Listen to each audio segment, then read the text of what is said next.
Hi, I'm Bob Herbert. Welcome to OpEd.tv. Politics. There's plenty to talk about, and much of it is weird.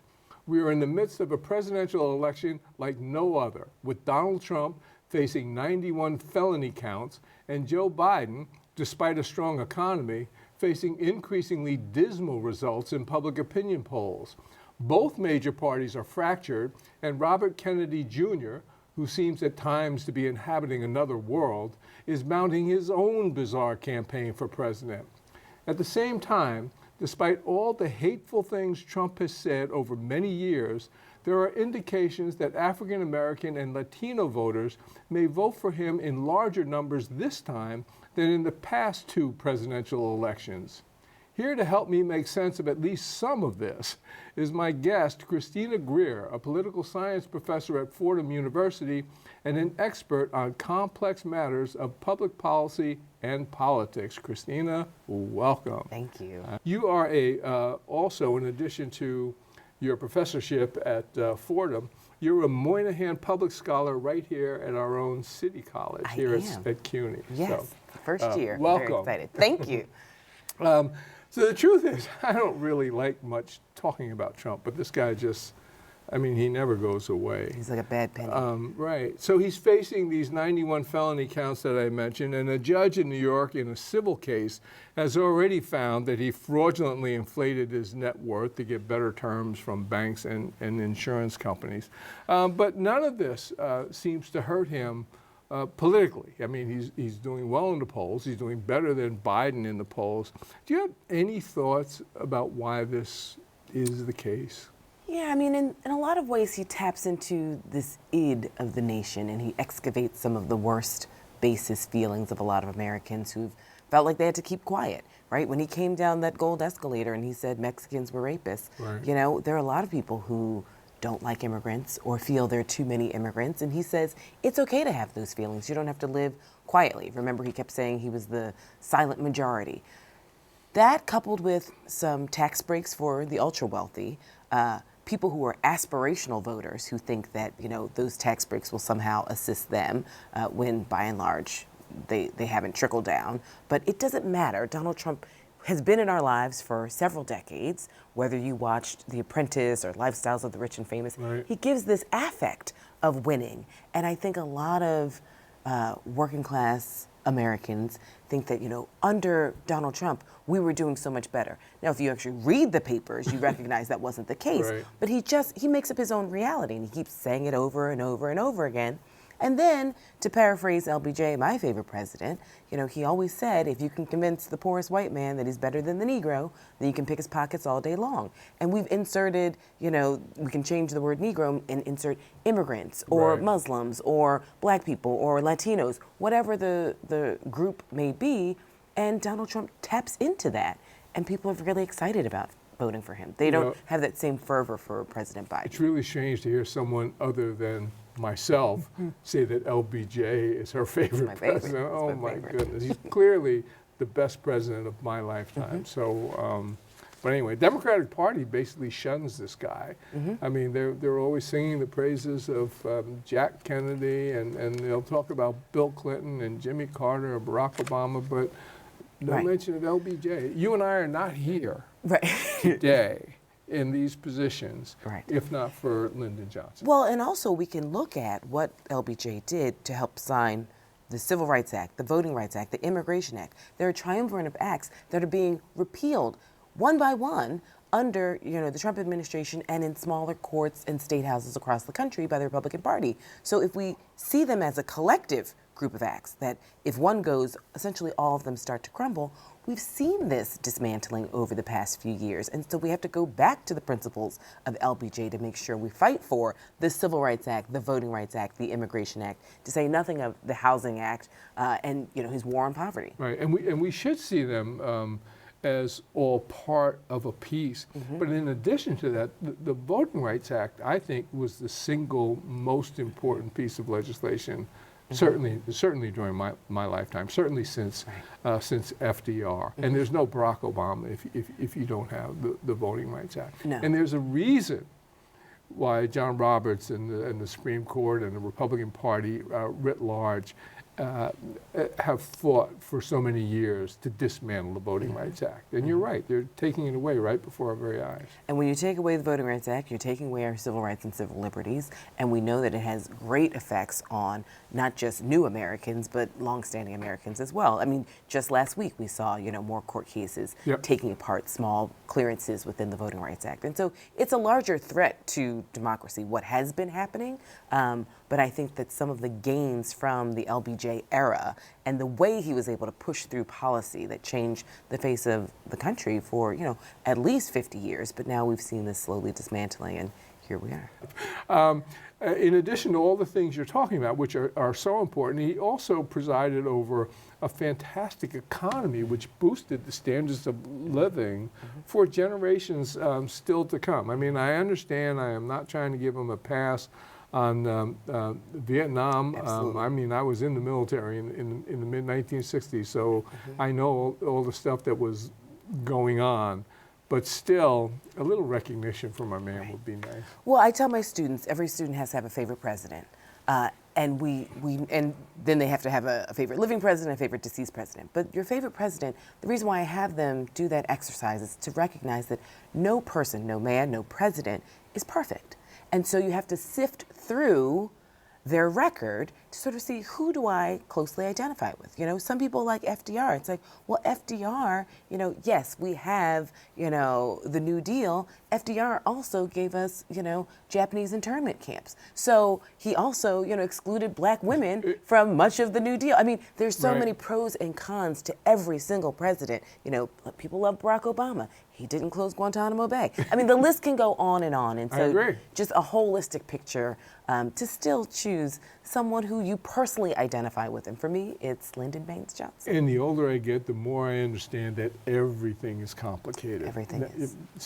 But anyway, you were talking about the Voting Rights Act, and that leads me to the next question, which is this idea that African American and Latino voters appear to be willing to vote more for Trump this time around than the last two times. This seems crazy to me, but your thoughts about it. Do you think this is real? How do you explain it? Well, that one particular poll that everyone was like, black men are moving to the Republican Party, it was a highly flawed poll. Yeah, so, I completely there we agree. are. The margin of error was all out of whack. I want to say a few things just to contextualize that question. One, black women and black men are so embedded into the Democratic Party, way more than Latinos, Asians, and white Americans. Right. So when we say, a Democrat lost the race because black men, voted Republican, or black men didn't vote, it's like, wait a minute. First things first. First of all, black women are by and large immune to the Republican Party. 95% voting rate for the Democratic candidate, especially in a presidential election. Black men, 89%. So it's less than black women, but it's by far greater than Latinos and Asians who hover in the 60s and 50s, 50 percentage point range, relatively speaking, and white Americans who consistently vote for the Republican Party. White women, too. In the 40s, they vote for the Democratic Party. So they are overwhelmingly Republican. White women have only voted for the Democratic presidential nominee 2 times since 1952 when we started collecting that data, right? 1964, LBJ, and 1996, second term Bill Clinton, moderate to conservative. People think that white voters went for Barack Obama. No, they didn't. And it wasn't even white women. No, not at all. White women have only voted for the Democratic candidate in 1964 and 1996. Right. So Joe Biden did better with whites when you compare him to Hillary Clinton and Barack Obama, but white voters overwhelmingly vote for the Republican candidate. In the top of the hour, you laid it out for us about Trump, Biden, but then these wild cards. There's Robert Kennedy Jr. There's still Cornel West out there, with his international policies. That's another off conversation. That's after the show. But we know that there's certain policies and rhetoric of Cornel West that appeal to white liberals, white leftists especially, and certain black voters. So we have to recognize that in close elections, every vote does matter, obviously. But if you see a slight movement of black men, say from 89% or 90% to 86%, that 4 percentage points could be huge. But we can't put losses of the Democratic Party on black male voters. No, I'm not when blaming they're them for the abundant- losses. If you have 89% of black men voting for a Democratic candidate, for example, in the context of Trump being the opponent, I'm still freaked out by that other 11%. Right. It's like Well, we're always going to have that percent. Some people are aspirational, right? So they want to say like, oh, well, you know, he's got tax cuts. Sir, you're not getting those tax cuts. Stop it. We've always had black conservatives. No, that's we can think true. about, you know, military personnel, police personnel who tend to, if we're sort of sifting through the data and we look at who's actually a Republican, Yep. it tends to be men in those groups, those professions, those paramilitary organizations where they're Yep. sort of used to hierarchy and that sort of I mean, appeals we do to have them. Clarence Thomas on the Supreme Court. I mean, we had Colin Powell, right? There are different types of Republicans too. And so we've always had a robust, small minority of black conservatives and Republicans. Now, we also know that there are a lot of black people who vote Democratically, but they are conservative and they identify probably more with Republican ideas and ideologies. However, the Republican Party, by and large, has cast their lot with white supremacists Well, that's and racists. the problem, because So- of course you have a range of ideologies, you know, across the spectrum. So with African American voters, just like with anyone else. Absolutely. But it just seems to me that the Republican Party has, I used to call it a safe house for racism, but now it's gone beyond being a safe house. It's just right out there in your face, Yes. racist. And It's then a stadium. and It's an arena. Right. And then that's what makes me say, well, how can you bring yourself to cast the ballot? But And one group that I didn't bring up, and it goes to my first book, Black Ethnics, it's like we also have newer black voters, Africans and Afro-Caribbeans, who are not beholden to the Democratic Party in the same way. They don't necessarily think of the racism in the Republican Party in the same way. And so they're more willing to think about Republican candidates. If you also see a lot of the rising stars in the Republican Party on local levels and state levels, they're by and large Caribbean and African who are making their way through the party, because that's the fast track. You know, if you're going to be a Democrat working your way up through politics, you got to get in line. This way, as a Republican, I mean, listen, if I ran for the Republican Party, I'd be a gubernatorial nominee tomorrow, right? I mean, if I said all types of wild things about immigrants and black people. I think about the millions of dollars I could have made if I had been a black conservative columnist. Listen, you know, when you're trying to buy your first house, it's like, oh, if only I could just say crazy, horrible things about my own people, but I can't. I can't But I do won't. it. All right. So yes. So, just, I guess, another question about Trump, much to my chagrin. He is being more and more outspoken about his authoritarian plans. If he gets elected again, he's already shown us his contempt for the peaceful transfer of power. There are very few people who believe that if he loses the next election, he'll just acknowledge that he lost and walk quietly away. He talks about criminally prosecuting his opponents. He talks about using the military for his own nefarious ends. These are all totalitarian type behaviors.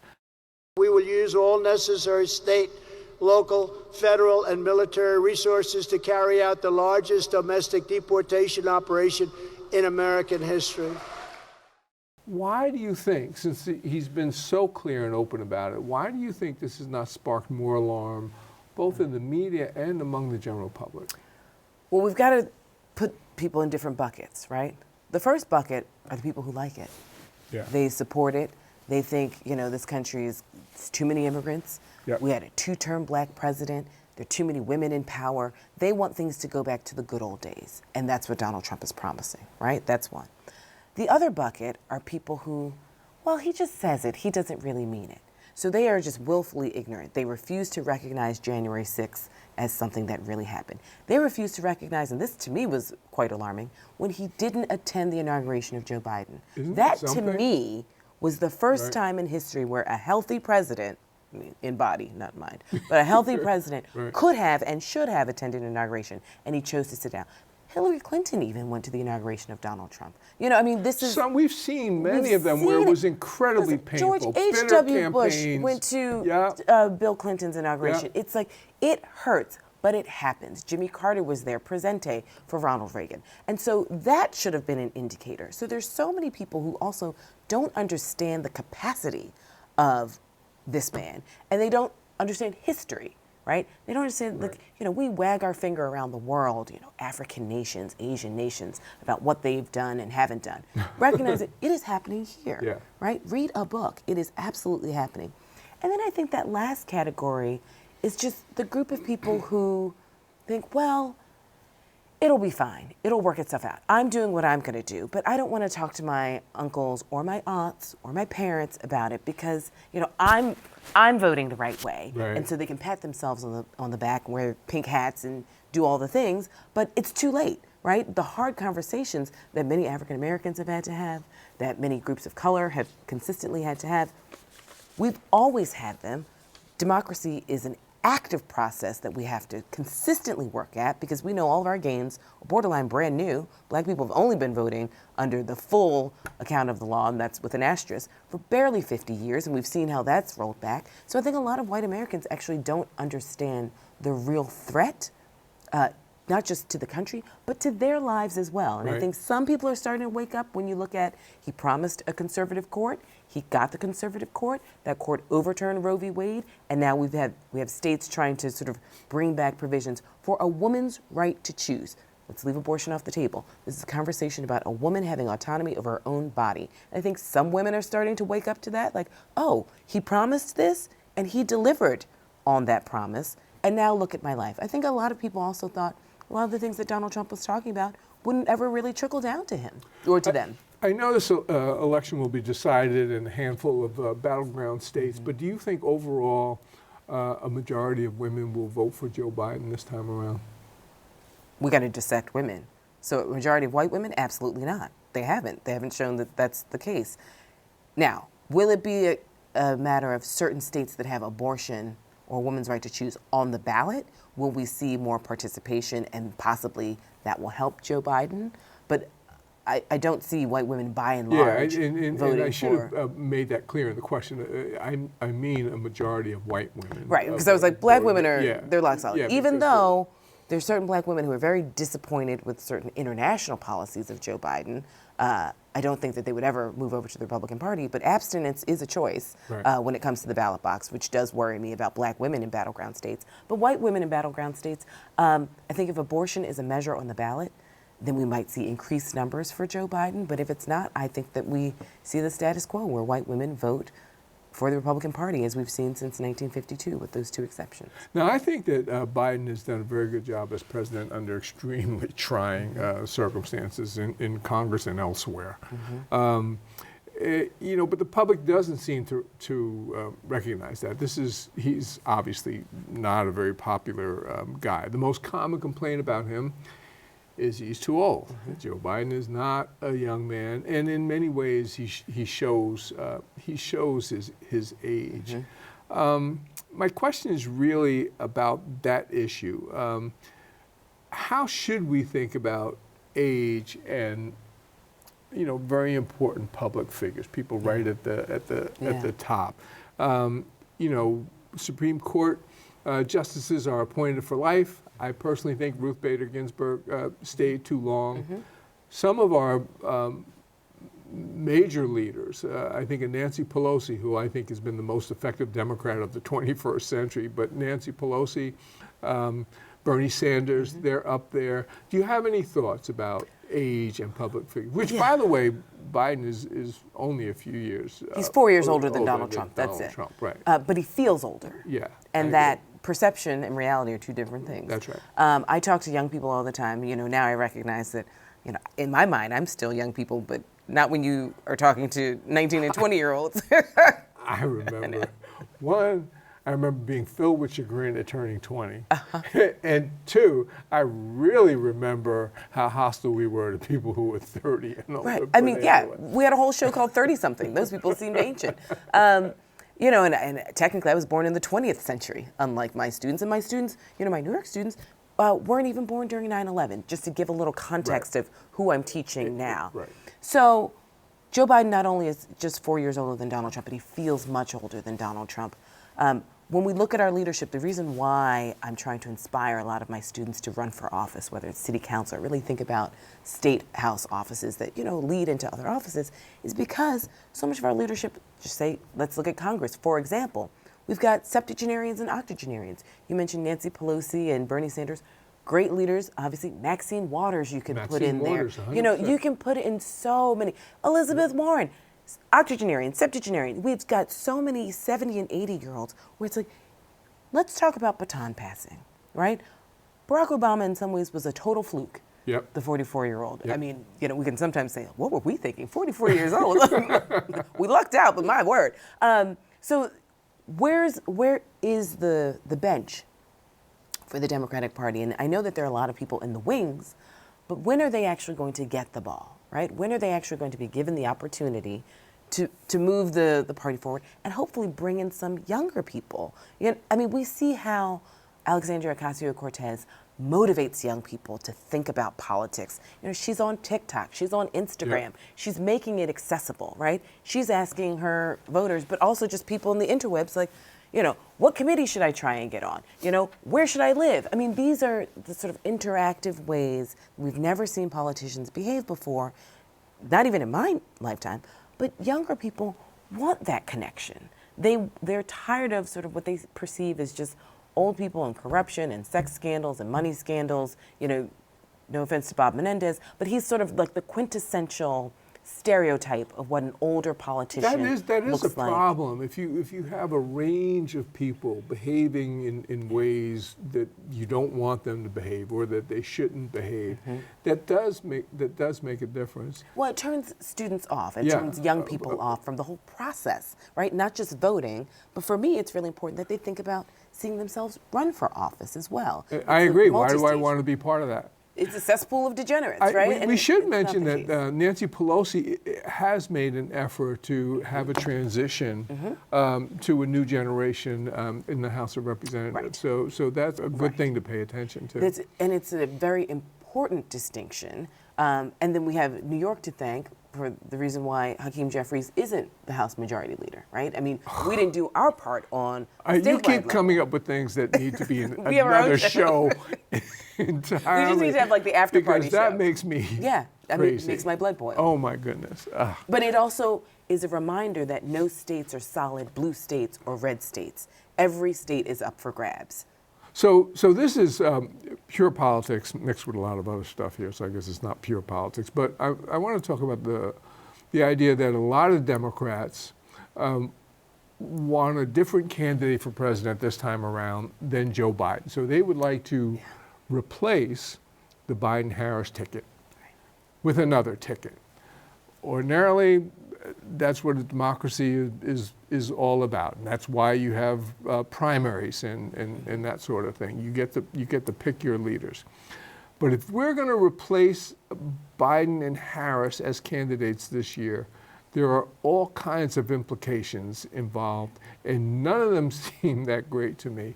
Talk a little bit about what we would be heading into if we tried to go down that road.